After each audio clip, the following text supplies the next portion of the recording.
Assalamualaikum warahmatullahi wabarakatuh. Saya Yudi Pramuko, tukang donat dari Parung, YouTuber tertua di semesta. Saya akan menggambarkan atau menyampaikan kepada dunia ya detail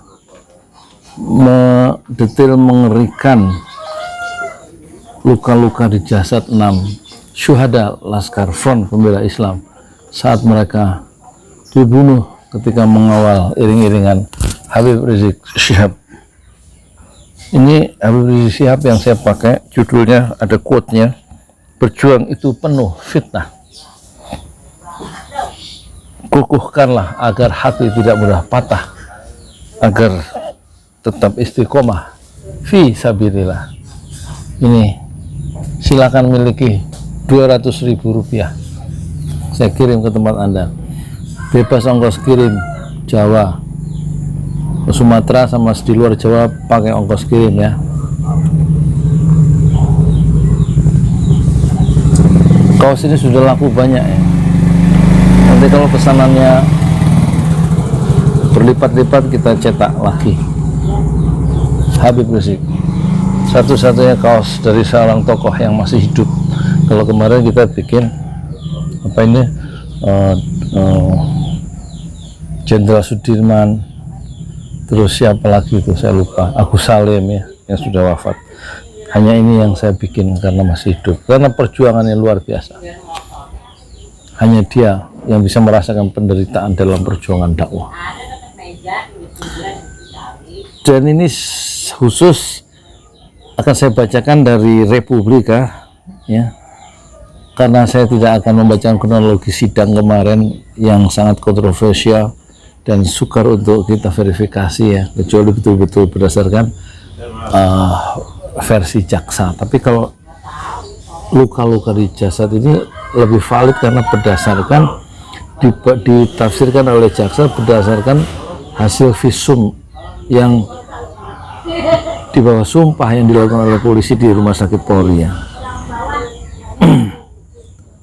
Kecil kemungkinannya untuk berbohong kalau visum terhadap jenazah 6 syuhada ya. Laskar Front Pembela Islam. Saya bacakan detail mengerikan ragam luka di jasad 6 Laskar Front Pembela Islam dibeberkan oleh jaksa dalam surat dakwaan Dr. Andri Saubani ya. Republika.co.id oleh Bambang Moro Yono. Menarik nih, dakwaan jaksa penuntut umum JPU membeberkan ragam luka mengerikan di sekujur tubuh 6 jaksa Laskar Front Pembela Islam FPI yang dibunuh oleh polisi gitu aja ya. Pembunuhnya juga masih kita pertanyakan berapa orang. Katanya sih 3, yang mati 1, tinggal 2. Apa iya cuman 3? Di kilometer Jakarta Desember 2020, jaksa penuntut umum Z Tadung Alo saat sidang pembacaan dakwaan terhadap tersangka titik-titik ya, Senin di negeri Jakarta Selatan, Senin 18 Oktober. Kenapa saya nggak sebutkan tersangkanya yang polisi itu? Saya tidak ingin mengotori ya video saya atau channel saya dengan orang jahat nih. Mengungkapkan 19 bekas luka, bekas hantaman peluru tajam yang memenuhi tubuh korban. Pertama, kita lihat Andi Oktiawan 33 tahun. Ia tewas dibondong peluru tajam dan senjata jenis pistol saat aksi saling serang dengan tim Resmo Polda Metro Jaya di rest area kilometer 50 Senin 7 Desember dini hari lalu. Kita pasti mempertanyakan soal adanya saling serang ya. Kalau kata Munarman, Sekretaris Umum Front Pembela Islam, bahwa Laskar itu bawa senjata itu fitnah. Jaksa Tadung dalam dari hasil rekam visum yang diterbitkan dokter forensik Rumah Sakit Sukamto pada 11 Desember 2020, dibunuhnya tanggal 7, kemudian surat visum itu keluar pada 11 ya, terbitnya 11 Desember. Terdapat 3 peluru tajam kaliber 9 mm di tubuh Andi Oktiawan. Tadung mengatakan pada pemeriksaan fisik jenazah Andi Oktiawan ditemukan ya, 2 buah luka tembak masuk pada bagian dada depan, juga 1 luka tembak masuk pada mata bagian kiri ya, luar biasa ya, Masya Allah, serta 2 luka tembak keluar pada bagian punggung. Jadi keluar punggungnya, dari sini keluar punggung. Selain itu juga ditemukan sebuah, mana Pak? Apa itu? Oh, kuliah. Selain itu juga ditemukan sebuah tembak keluar pada tulang pelipis kiri. Berarti dari sini, dari mata, kurang mata, Masya Allah, ditembak mata, keluar pelipis kiri ya. Jadi betul-betul ditembak dari jarak dekat ya. Dan Ika, Ika berarti yang dari sini itu tadi ya. Robeknya selaput keras dan lunak otak, jaringan otak sela Ika dan paru akibat senjata api, ujar Tadung dalam dakwaannya. Selain itu di tubuh Andi Oktiawan juga ditemukan adanya pendarahan pada rongga dada kiri dan otak, serta organ-organ yang tampak memucat. Sebab kematian orang ini, Andi Oktiawan, akibat luka tembak pada dada yang merobek paru-paru, serta pada mata yang merobek otak, hingga mengakibatkan pendarahan dan kerusakan jaringan. Subhanallah, Masya Allah, jahat ya. Laporan visum Andi Oktiawan tersebut diterbitkan oleh 3 dokter forensik di Rumah Sakit Polri. Tampaknya profesionalitas dokter itu tidak bisa dibohongi ya, atau bisa kita percaya begitu ya. Terdakwa kasus unlawful killing atau pembunuhan Laskar Front Pembela Islam FPI, yaitu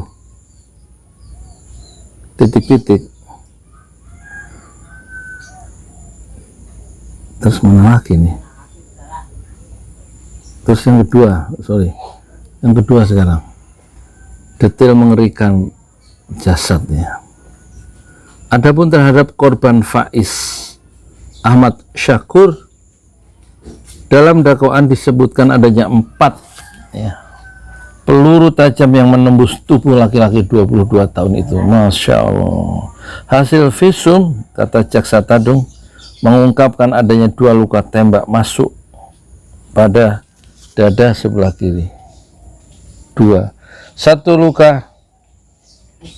Waalaikumsalam. Mimi. Ya silakan. Masuk ya. Saya lagi rekaman Bu. Mi ya. 1 luka tembak masuk pada bagian lengan bawah sisi depan, dan 1 luka tembak masuk pada bagian paha kanan sisi luar. 2 buah luka tembak keluar pada punggung sisi kiri. 1 buah luka tembak keluar pada paha kanan sisi depan. Udah bawa motor, Mi? Apa mobil? Bawa mobil?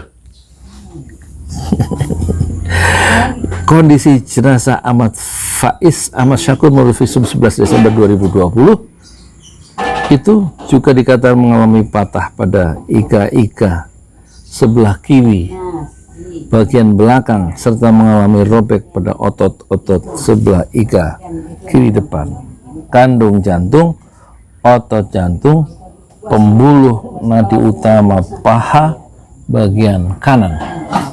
Akibat senjata api ditemukan juga pendarahan dalam kandung jantung, rongga dada kiri. Masya Allah. Kemudian sebab mati orang ini, kata jaksa, yaitu Faiz Ahmad Syakur, akibat luka-luka tembak masuk pada dada kiri yang merobek organ jantung, serta luka tembak pada bagian paha yang merobek pembuluh nadi utama paha kanan sehingga mengakibatkan pendarahan. Begitu disebutkan hasil visum dalam dakwaan.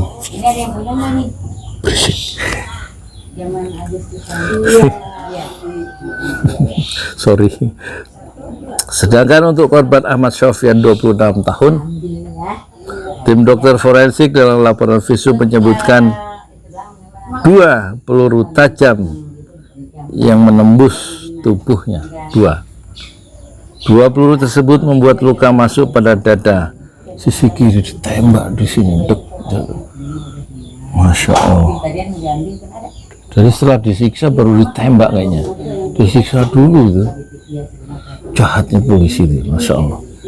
Nggak mungkin ditembak baru disiksa, karena dia jiwa iblis itu akan menikmati penderitaan orang dulu tuh. Disiksa dulu baru di udah. Waalaikumsalam. Mana motor? Oh, jauh. Oh, jauh. Sekali-sekali pakai mobil apa? Sekali-sekali pakai mobil. Salam. Jadi pasti ini ya, ditendang dulu, dipopor dulu, pasti itu. Kebayang nggak? Dipukul dulu pakai gagang, ditendang dulu dadanya, dihajar dulu mukanya. Itu sudah bisa dibayangkan, meskipun nggak ada di sini ya. Kalau orang nyiksa itu kan semau-maunya, mungkin dicepit pakai mejanya diduduki, ya kan, sehingga dia mengerang kesakitan, atau diikat, atau dibakar pakai rokok, atau ditendang itu kemaluannya, atau ditendang tulang kering itu, misalnya gitu ya. Jadi kalau menurut Islam itu dosa besar ya, menghilangkan nyawa tanpa hak itu, kecuali dengan keputusan hakim ya. Menghilangkan nyawa itu salah satu dosa besar yang urusannya itu sampai akhirat. Nggak cukup di penjara 15 tahun atau digantung atau ditembak mati itu sebagai pembalasannya. Itu Masya Allah, itu mengerikan. Bahaya akhirat lebih besar daripada bahaya dunia. Kalau sudah menjadi penduduk neraka, cita-cita penduduk neraka itu farji'na na'mal sholihan inna muqinun. Kata orang yang sudah di neraka itu, dia ingin kembali. Farji'na, kembalikan ya Rabb aku ke dunia sebentar saja. Na'mal sholihan, kami akan berbuat soleh. Pasti itu. Inna muqinun, sekarang saya yakin tuh surga ada, akhirat ada, neraka ada. Jadi dia ingin berbuat soleh, nggak mungkin menyiksa, nggak mau menyiksa kalau tahu bahaya akhirat, sampai menyiksa. Luka tersebut dikatakan membuat patah ika yang merobek otot selah liika, kandung otot jantung dan organ paru akibat senjata api. Ditemukan juga pendarahan dalam kandung jantung dan rongga dada. Sebab mati orang ini akibat luka tembak pada bagian dada yang merobek jantung dan paru sehingga mengakibatkan pendarahan. Begitu dalam dakwaan. Laporan visum terhadap jenazah korban Lutfi Hakim terungkap 4 peluru tajam menembus tubuh. Ditemukan 4 buah luka tembak masuk pada dada, serta 4 luka tembak keluar, Masya Allah, pada punggung Kondisi tersebut membuat korban mengalami patah bagian tulang ika, robek otot sela ika dan paru akibat senjata api.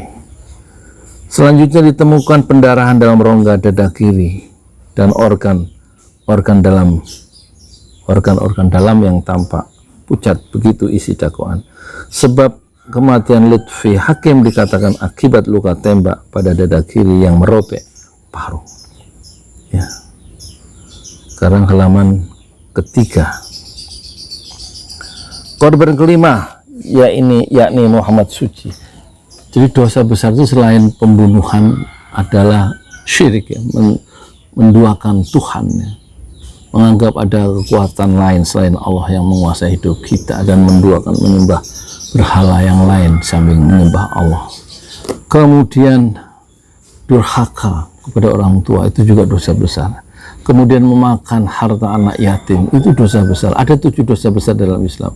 Kemudian bergelut memakan riba, ya, tambahan dalam transaksi keuangan itu juga riba, dosa besar itu. Di samping membunuh, ya. Terus kemudian lari dari medan perang, ya. Jadi apa ini, disersi, ya. Karena takut menghadapi musuh, ya. Orang-orang beriman yang mana Pak? Sarapan. Kok dicari? Oh, dia nggak terlalu dengar sebenarnya. Hanya kita berkomunikasi lewat senyum dan tatapan mata dengan nenek itu. Jadi itu dosa besar, ya, Masya Allah. Nggak bisa selesai kecuali dengan tobat. Setelah di penjara harus tobat dan kemudian harusnya dikisos, ya. Yang membunuh itu entah siapa yang bunuh aslinya, harusnya dibunuh lagi menurut syariat Islam. Tapi karena syariat Islam ditolak di Indonesia, ya itulah keadilan itu akhirnya tegak, ketidakadilan itu tegak, ya, karena syariat Islam itu dirubuhkan di negeri kita dalam soal jinayah, ya, hukum pidana. Korban kelima yakni Muhammad Suci Gaddafi Putra, 21 tahun. Hasil rekam visum terungkap dalam dakwaan terdapat luka tembak dari 3 peluru tajam. Itu tampak dari 3 luka masuk ke dalam pada sisi dada sebelah kiri. Rata-rata dada kiri mungkin yang dibidik jantung, ya. Dan luka tembak keluar pada sisi kiri bagian punggung. Ya, peluru yang masuk itu dia keluar sampai punggung, nggak nyangkut, ya, keluar pelurunya. Jenazah Suci Gaddafi juga mengalami patah ika-ika serta robek otot sela ika, kandung jantung, otot jantung dan paru kiri akibat senjata api. Ditemukan juga pendarahan dalam kandung jantung dan rongga dada kiri. Sebab kematian orang ini yaitu Suci Gaddafi akibat luka-luka tembak masuk pada dada sisi kiri yang merobek organ jantung dan paru sehingga mengakibatkan pendarahan, sambung Tadung dalam dakwaan, ya. Kemudian mana lagi? Terakhir adalah korban Reza, 20 tahun, dan dari ini korban 6 syuhada ini yang ke-6, ya, yang syahid, ya. Dari hasil Muhammad Reza 20 tahun. Dari hasil visum ditemukan 3 luka bekas tembakan. Nggak ada yang 1, ya. 3, 4 dari 6 orang itu ada 19 peluru, ya, yang ditembakkan ke dada. Jiwa iblisnya itu tampaknya apa, ya? Nggak mungkin mereka menembak dengan penuh kasih sayang. Pasti dengan penuh amarah, ya. Dan dorongan iblis yang betul-betul sudah menguasai, merasuk penembak-penembak jahat itu. 2 luka tembak masuk dalam dada sebelah kiri, rata-rata kiri yang dibidik, ya, di jantung, ya, setelah disiksa ditembak, ya.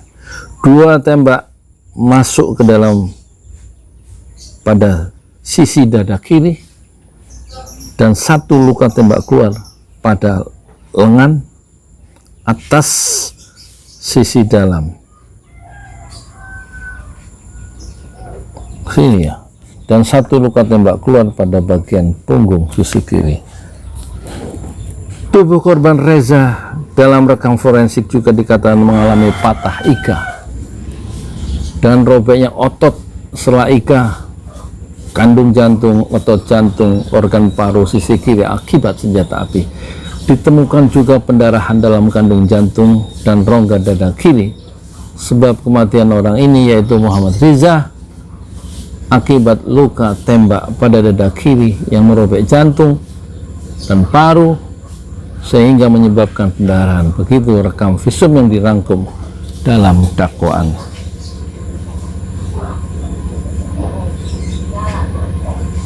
Itu ya. Jadi di era modern ini, di dalam era pemerintahan Presiden Pak Jokowi yang era kedua, terjadi pembunuhan oleh negara terhadap warga yang sedang mengawal Habib Rizik, dikejar.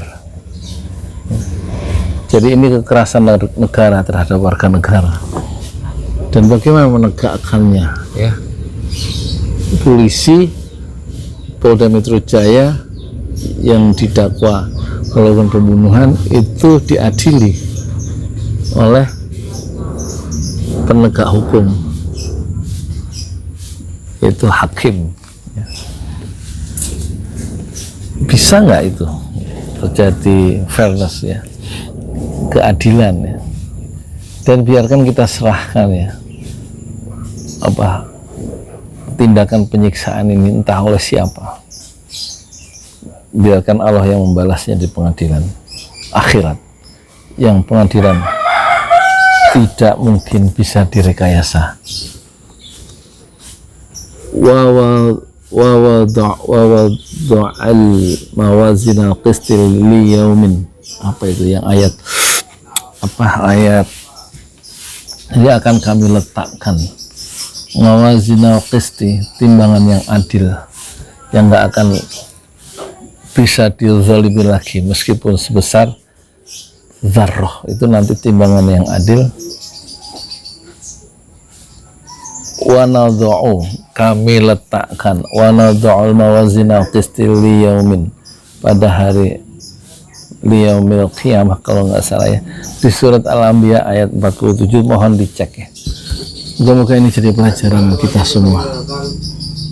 Jangan kebengisan, kebiadaban itu terulang lagi di masa depan.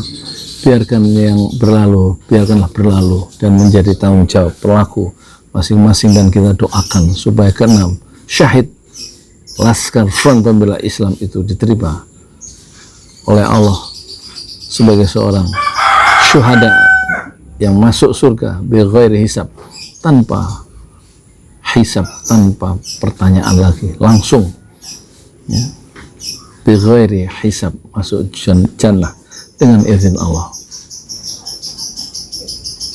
Dan kita ingatkan kepada semua, termasuk kepada diri saya, janganlah kita melakukan 7 dosa besar.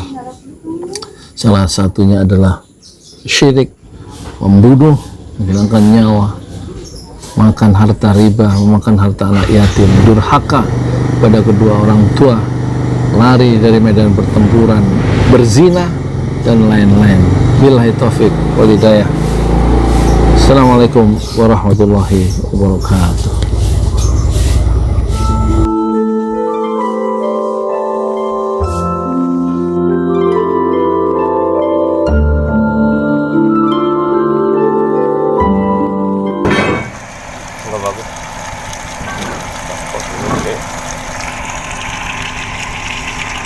Lagi dites Pak, udah bening nih Pak, sumur keluar airnya.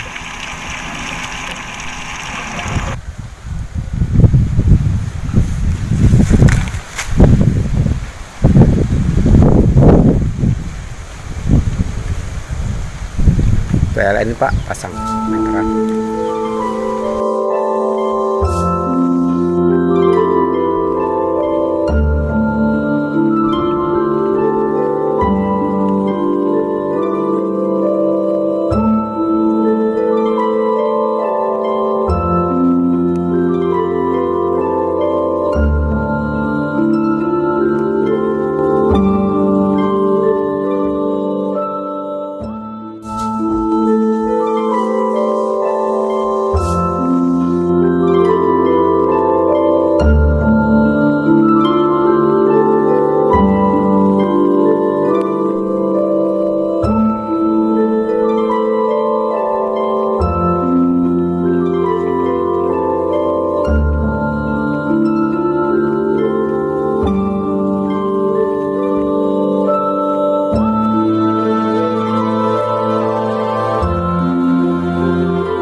Assalamualaikum warahmatullahi wabarakatuh.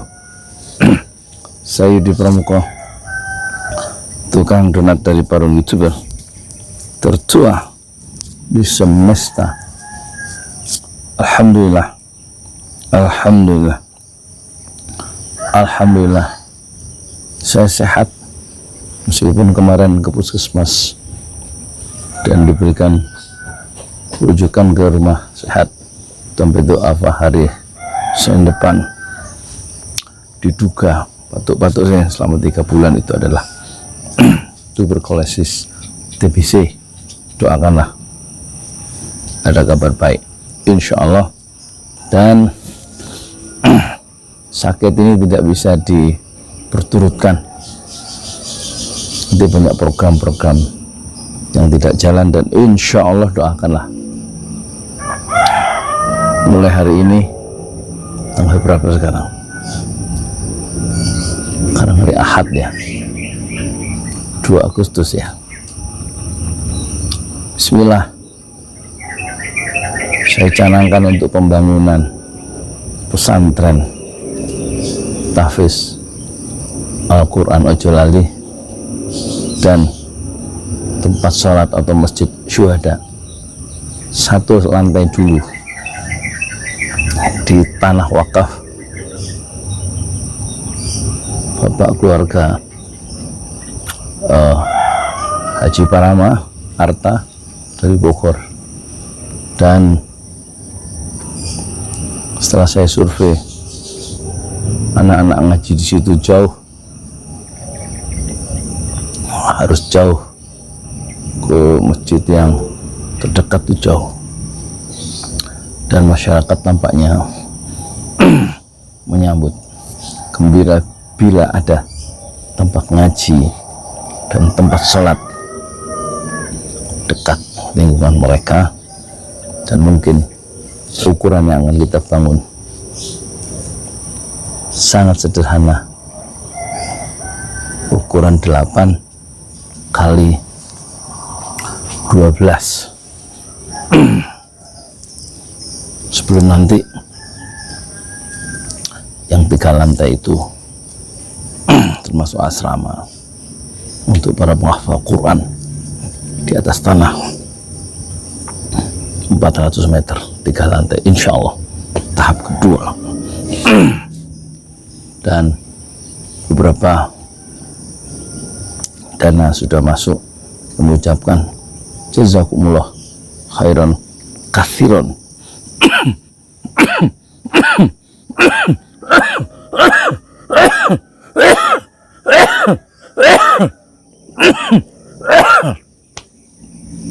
Maaf.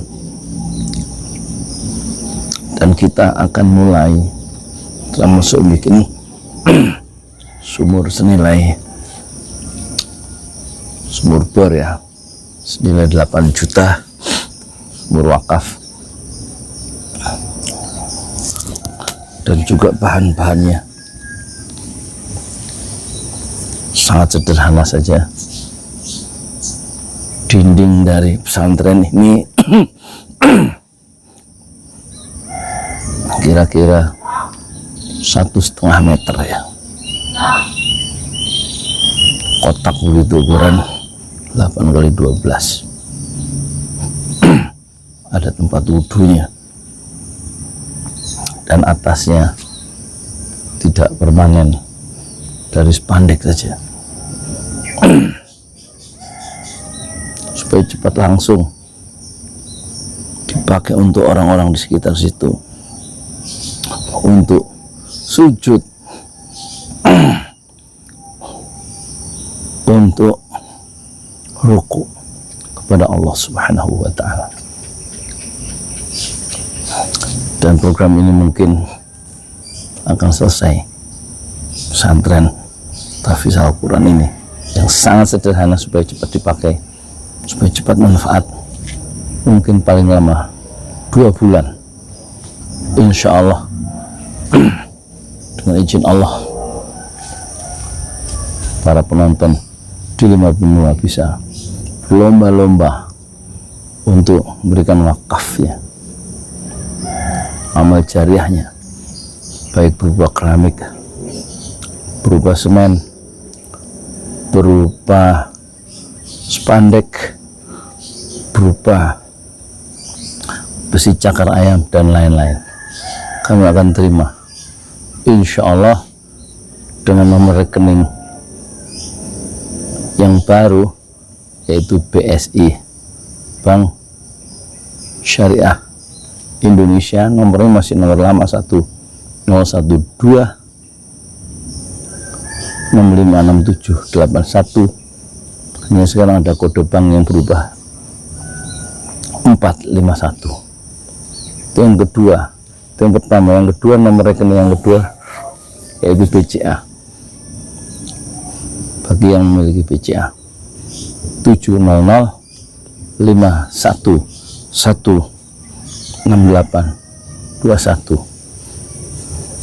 Semoga dengan partisipasi semua penonton 5 benua pesantren Tahfiz Al-Quran Ojo Lali dan sekaligus tempat sholat, entah namanya masjid, entah namanya musola, tapi cepat supaya lekas dipakai dalam waktu 1 bulan, setidak-tidaknya selesai pada tanggal 29 Agustus 2021. Insya Allah cukup 30 hari bisa menjadi tempat yang sangat bermanfaat dan mengalirkan pahala jariah yang terus menerus mengalir sampai hari berbangkit, yaitu sampai selesainya alam barzakh, alam menunggu di alam kubur, sampai tiba alam kebangkitan di hari kiamat. Insya Allah pahalanya akan terus mengalir bagi siapa saja yang membangun satu masjid, satu tempat sujud, tempat ruku, yaitu masjid yang kami namakan Masjid 6 Syuhada dalam satu lingkungan pesantren Tahfiz Al-Quran Ojo Lali di atas tanah wakaf 8x12, insya Allah. Terima kasih, jazakumullah khairan katsiran. Semoga Allah